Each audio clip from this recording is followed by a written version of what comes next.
Okey, cikgu terangkan dahulu apa itu frasa keterangan.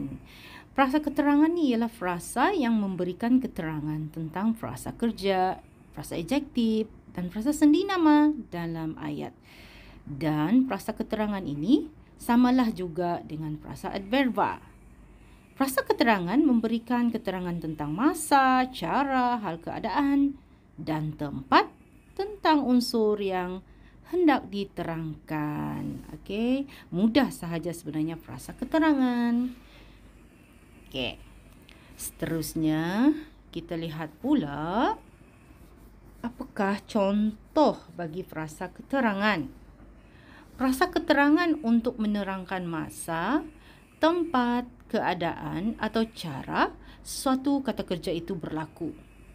Frasa keterangan merupakan bahagian daripada predikat dan frasa ini terletak pada ajung atau akhir ayat. Ajung tu maksudnya akhir ayat. Frasa ni bukan frasa utama dalam ayat.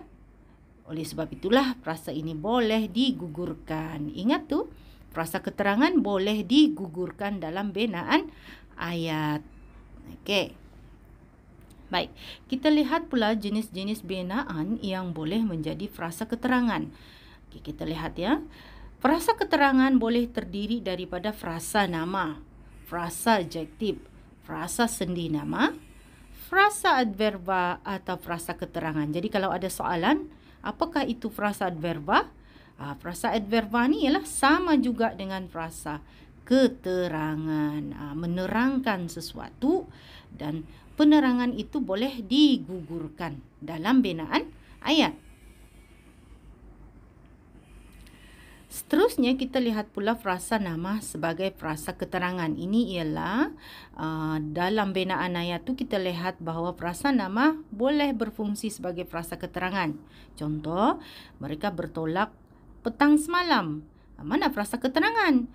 Frasa keterangan di sana ialah petang semalam. Amin dan Aminah akan bernikah minggu ini. Frasa keterangan bagi frasa nama di sana minggu ini. Sebab petang semalam, minggu ini boleh digugurkan.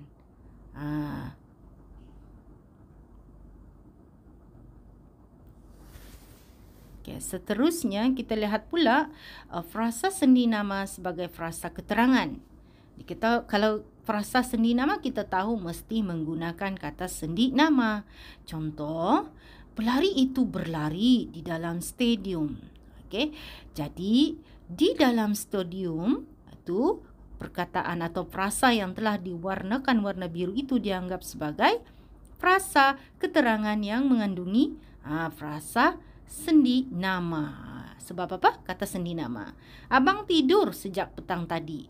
Sejak petang tadi itu frasa keterangan yang menggunakan frasa sendi nama. Sejak. Seterusnya, kita lihat pula frasa adverba atau dikenali sebagai frasa keterangan. Frasa keterangan sebagai frasa keterangan lah. Keterangan.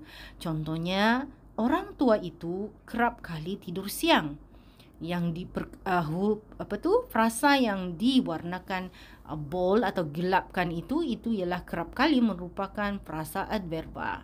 Contoh lagi, Datuk kadang-kadang berjalan berdengket-dengket. Kadang-kadang dan berdengket-dengket itu ialah frasa keterangan. Keterangan. Okey. Sebenarnya ada banyak jenis-jenis frasa keterangan. Contoh, frasa keterangan pertama, cara. Cara tu ialah bagaimana sesuatu perkara itu dilakukan, kata kerjanya itu. Bayi itu merangkak perlahan-lahan.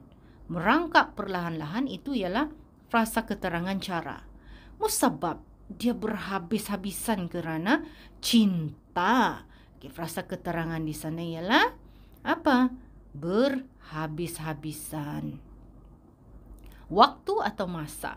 Mereka memancing ikan di situ lewat petang. Ada anak panah tu warna kuning-kuning, warna kuning lewat petang menunjukkan waktu atau masa. Tujuan, Amira membeli kamera itu untuk adiknya. Kata sendi kita nampak sana untuk adiknya, untuk itu menunjukkan tujuan. Bandingan, kita tahu kata bandingan ada banyak. Bagai, seperti, bak, umpama.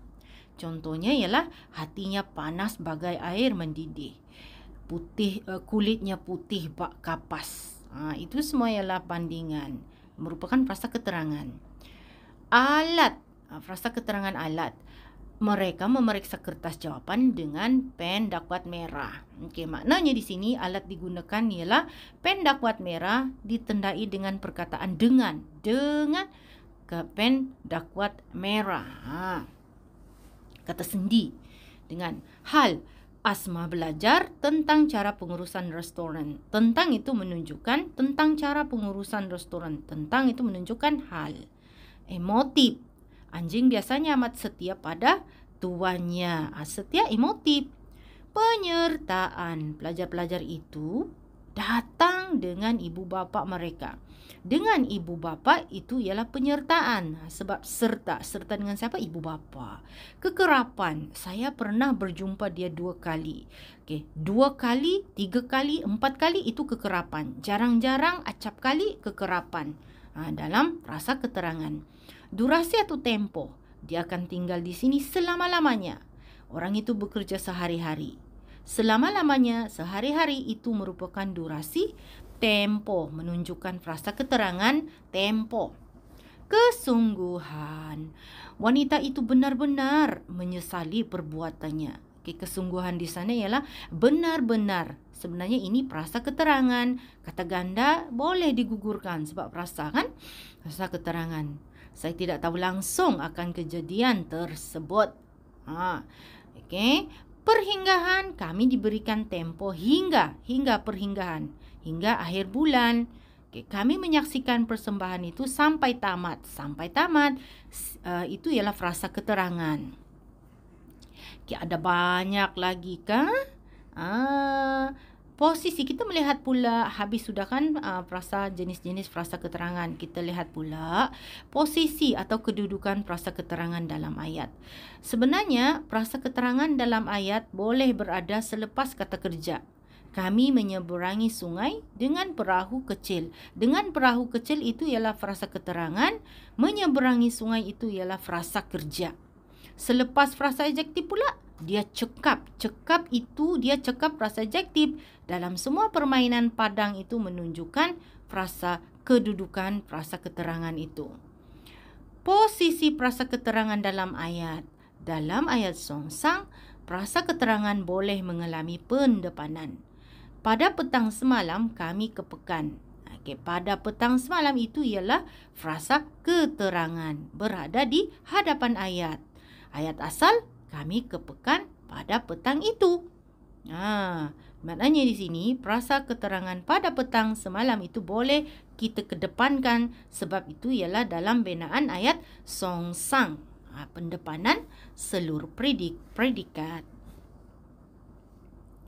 Kemudian kita lihat pula di sini dalam ayat songsang, frasa keterangan juga boleh mendahului unsur yang hendak diterangkan.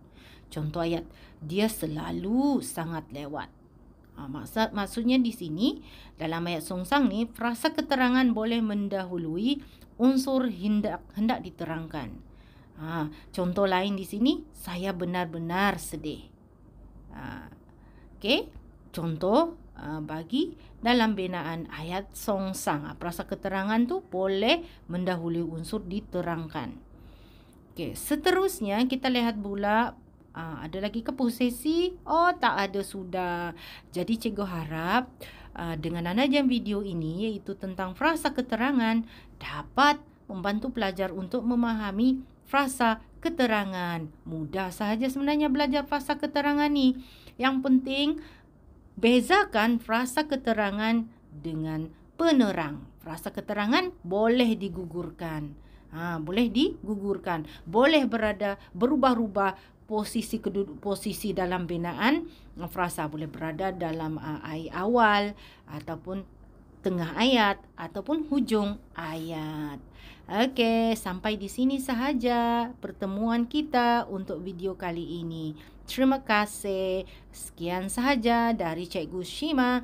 Semoga video ini memberikan manfaat kepada pelajar.